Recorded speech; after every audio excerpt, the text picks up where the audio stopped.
From the hills to the valleys, our awesome God is at work. Listen to what He's done in Bukidnon.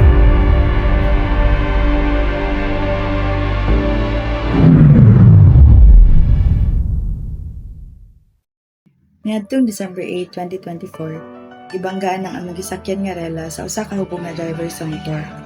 Gidala ko sa hospital where we discovered nga naay fracture sa bukog sa akong left nga mata ug lawom nga samad sa akong kilay. Wala gi-suggest sa doktor nga operahan ko, pero gikinahanglan ako mag-total rest. I was given a situation where I was forced to rest and isolate. Yet, nagsikog na ako na, how can I continue serving the King? I longed to serve Him, pero I was weighed down by the thoughts nga nasa akong nauna. Like, basig na itabo ni tungkol sa akong mga kakulangon, o kaya pa ka nakubuhaton akong angay nga buhaton. But at some point, I became hopeless. But God in His grace spoke tenderly that surrender is my way to live. I realized my need, that to accept that I am vulnerable, weak, in need. And this led me to deeply surrender to God, recalling, makita na ako kung kagalingon as a strong woman, pero usahay too strong, na dili na pud ko kaagwan taw sabot sa mga galuya. This situation taught me that weaknesses need to be helped, not brushed off, and vulnerabilities must be faced with patience, endurance, and love. Through this, God used unlikely events para madala ko into deeper understanding of who He is and of how I should live for His kingdom and for His people. Sa gitugod nga higayon sa Ginoo kanako, I grabbed every opportunity around me. By His grace, napaabot na ako sa akong ginikanan ug mga igsuon ang iyang pulong. Nakahigayon usab ko pagdasig sa among mga kapilantihan nga aduna usab mga balatian. And I use my time to pray, meditate, and read books that enrich my soul.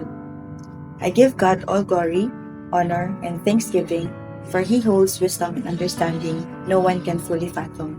Praise the Lord.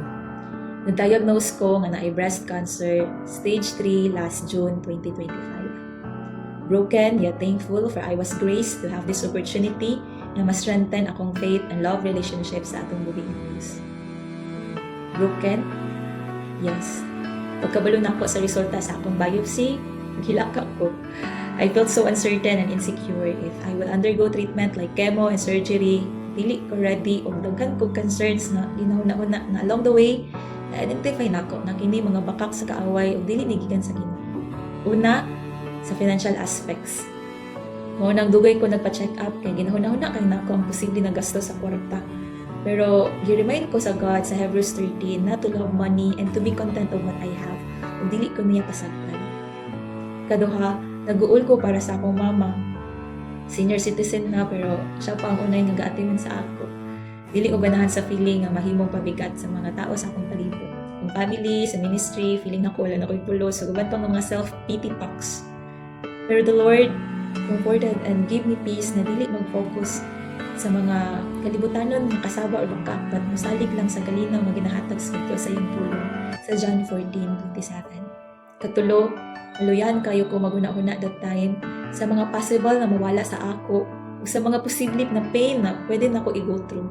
Unwilling ko, maputol ang breast, maupaw, magniwang, hanggang kay kong acne, tapos katong side effect na pwede ko nga ma-infertile, kanang feeling ba nga nawadaan na dyan ko paglaom na makapangasawa ka o makaanak.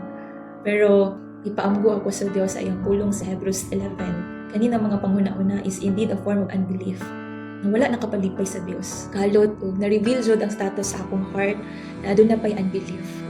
Naulaw kay kuan sa Ginoo sa akong responses nga nakabase sa emotions rather than being on spiritual. Diri, napunto, nabati ko ang grasya sa Ginoo anak ko. Kaya sabtan kayo na ako ang iyong katuyuan.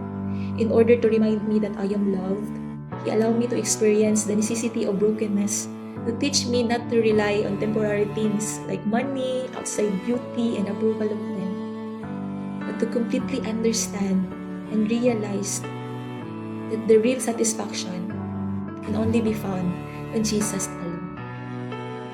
Dalay ko ng Diyos. Grasya o kalinaw ng ita sa akong Diyos Ama o sa akong Ginoong Jesucristo. Nagsugod mi nga makonek sa lakas ng Don Carlos sa tuig 2012. Apan, abot mi sa punto nga na-pressure mi kay namugatan sa bulhaton.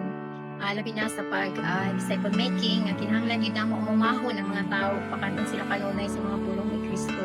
Sa undang mi, ni Pahulay, sa pagduwat sa iyang bulhaton, ni Balhog Simbahan sa tuig 2022.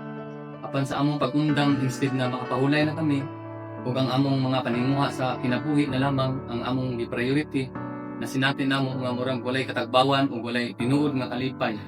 Damor nga kami na ningkama sa pagkinabuhi, damor na hinuon kami nga nagalisod. Para sa among trabaho mo ang pag-maintain og usa ka farm o aduna pod mga kahayupan.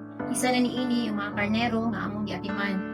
Na-remind me unsa ka kinahanglanon sa usa ka karnero ang mag-atiman kaniya labi pa sa panahon kung siya mawala sa panon kay magtunay gid siya og kiyabaw hangtod nga maluya siya. Na-remind me sa kahalangdon sa usa ka shepherd nga mag-atiman sa mga karnero sa Dios. Ipadayag niya pinaagi sa iyang mga pulong nga kung tinuod nga nagtuo kaniya, mubuhat mi sa iyang mga ipabuhat.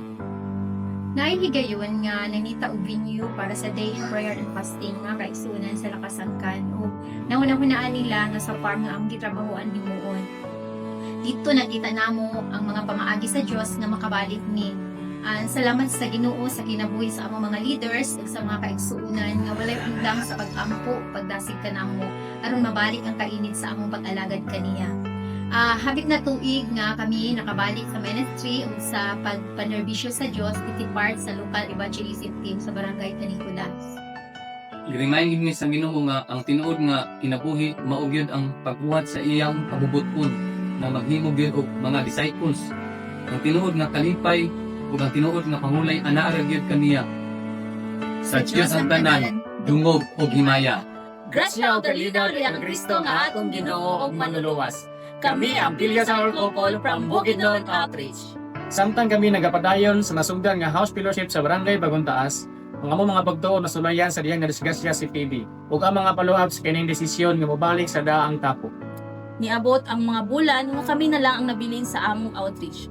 Kini ming resulta sa amuha o kaluya sa pagpadayon sa nasugdan nga ministry expansion sa Barangay Bagong Taas. Nabati namo ang pagkinahanglan sa tabang sa mga leaders ug mga kaigsuonan.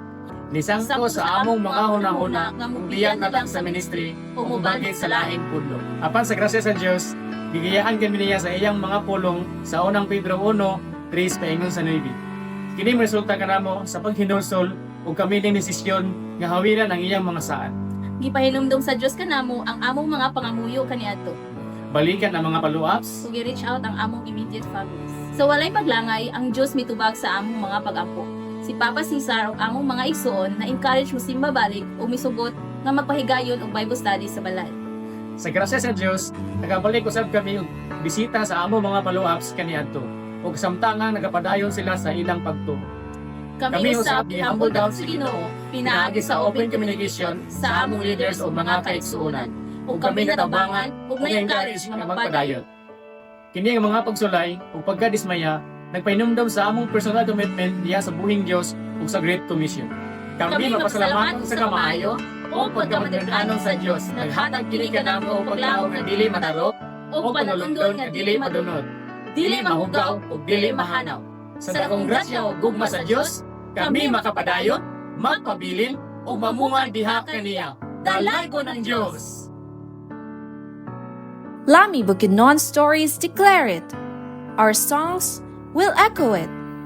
He is the awesome God of the hills and valleys.